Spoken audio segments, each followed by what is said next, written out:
Dans l'optique de bâtir une solide administration fondée sur des nouvelles valeurs réformatrices, le vice-premier ministre, ministre en charge de la fonction publique, Jean-Pierre Liaou, a tenu une séance de travail le vendredi 9 août 2024 au Fleuve Congo Hôtel pour communiquer aux secrétaires généraux, inspecteurs généraux et directeurs généraux des services publics de l'État les axes prioritaires et les enjeux stratégiques devant servir de boussole sur le cap à suivre en rapport avec les impératifs liés à la réforme de l'administration publique, conformément à la vision du chef de l'État, Félix-Antoine Tshisekedi Tshilombo. Nos priorités sont connues.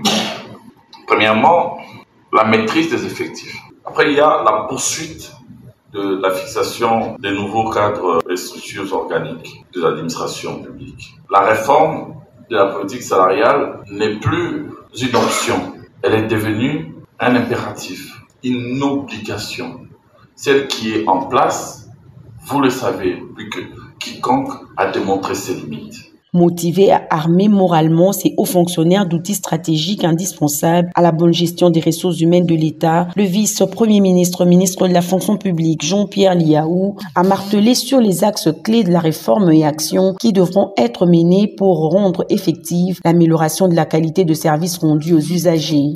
Nous avons la chance d'avoir été placés comme priorité des priorités par les présidents de la République. Nous allons travailler ensemble pour essayer de faire en sorte que notre pays puisse avoir véritablement cette administration que nous attendons tous, une administration forte, efficace, efficiente, à la hauteur des enjeux, mais aussi au rendez-vous du rendement et des résultats. Édifiés par les orientations et directives données par le patron des ressources humaines de l'État, ces hauts fonctionnaires de l'État ont pris la résolution de la mise en œuvre des instructions données par le vice-premier ministre Jean-Pierre Liaou.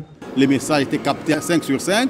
Et nous allons, dans notre secteur d'activité, nous employer à appliquer ce que le vice-premier ministre de la fonction publique nous a transmis comme mot d'ordre. Déterminé à poursuivre l'élan de la réforme de l'appareil administratif de l'État, le vice-premier ministre Jean-Pierre Liaou a procédé le jeudi 8 août 2024 en présence du vice-premier ministre en charge de l'Intérieur, Jacquemain Chabani, à la signature du cadre et structure organique de l'inspection générale de la territoriale.